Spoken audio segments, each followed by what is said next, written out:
There are two main tests that we choose for soccer, which is bib test and yo-yo test. First of all, the bib test. Why we choose bib test is because it is a physical fitness to test your aerobic fitness.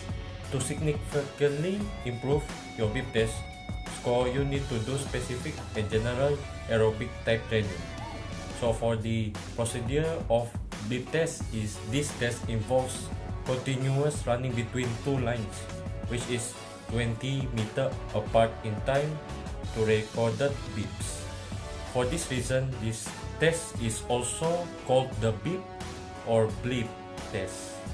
The participants stand behind one of the lines facing the second line and begin running when instructed by the recording. The speed at the start is quite slow. The subject continues running between two lines, turning when signaled by the recorded beeps. About after 1 minute, a sound indicates an increase in speed and the beeps will be closer together. This continues each minute in bracket level. If the line is reached before the beep sounds, the subject must wait until the beep sounds before continuing. If the line is not reached before the beep sounds, the subject is given a warning and must continue to run to the line. Then turn and try to catch up with the pace within 2 more beeps. The subject is given a warning the first time they fail to reach the line within 2 meters and eliminated after the second warning. How to dominate the bib test in soccer? For most soccer teams, the bib test will pop up during pre-season as a way to teach each athlete's level of fitness. It consists of sprinting back and forth between two lines of cones, making sure to cross the line before the sound of the bib. This gives a good indication of each player's speed, stamina, and will also prove which players are willing to push themselves to the limits of their fitness. It's really fun, but with a little preparation, you can give the test your best shot and walk away knowing that you've done your absolute best.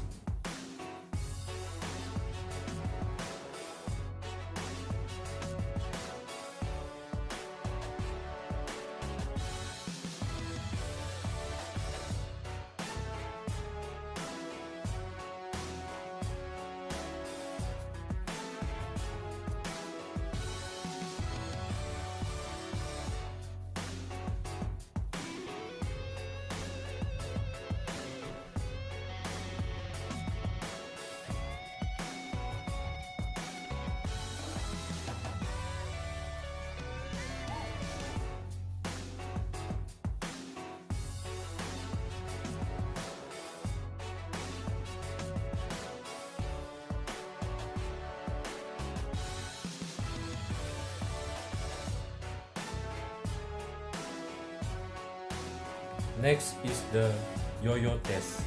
The purpose of this yo-yo test is this test evaluates an individual's ability to repeatedly perform intervals over a prolonged period, particularly for athletes for sports such as tennis, team handball, basketball, and soccer, or similar sports. For the procedure, the subject starts on or behind the middle line and begins running 20 meters when instructed by the CD.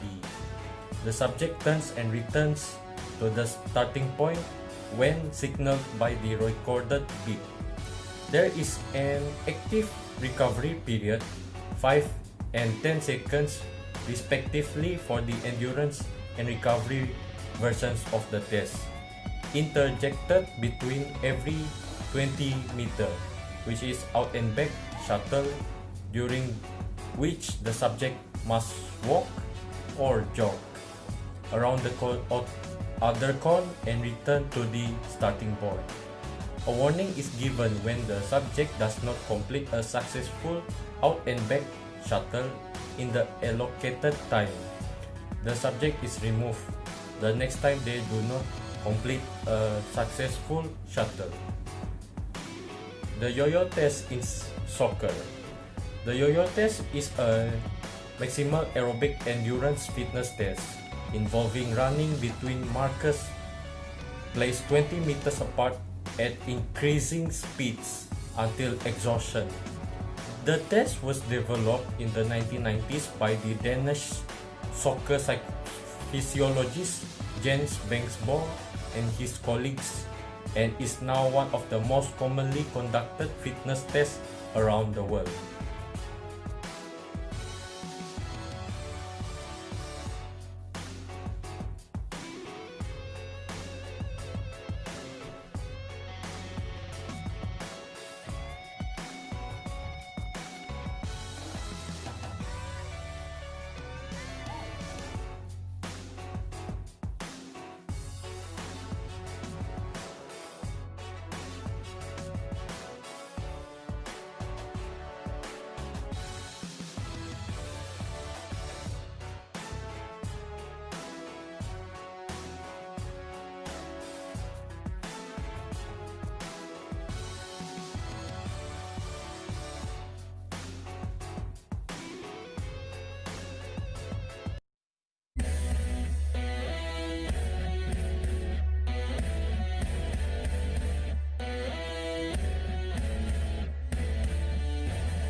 After that, we proceed with 3 skill tests, which is dribbling skill test, passing skill test, and shooting skill test. So for dribbling skill test, we choose cone drills.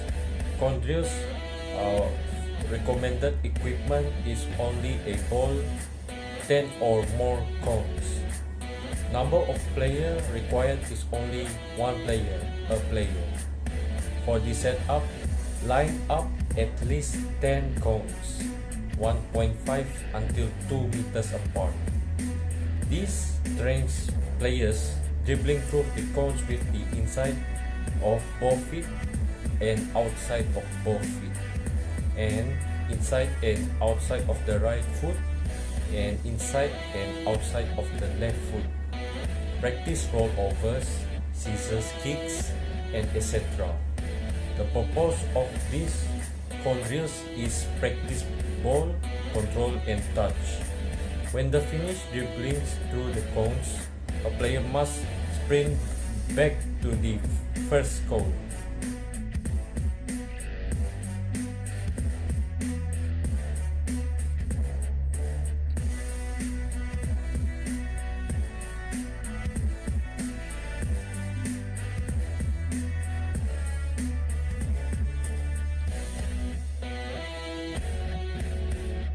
The scoring for dribble is 5 points for each cone that have been through. If the cone falls, the scoring will not be taken.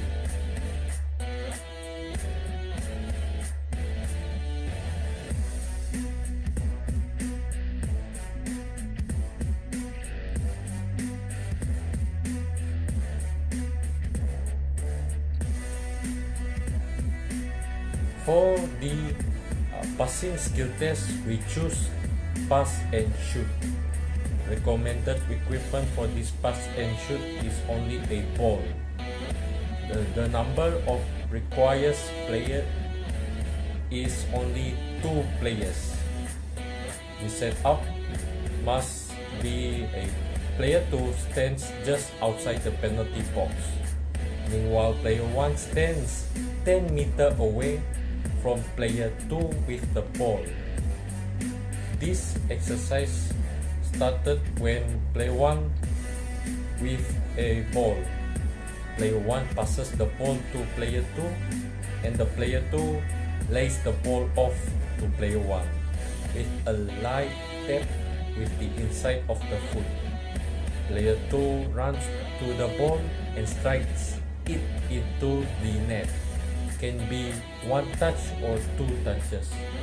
The purpose of this passing skill test is practice shooting in stride.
Last but not least, for the shooting skill test is the goalkeeper lob.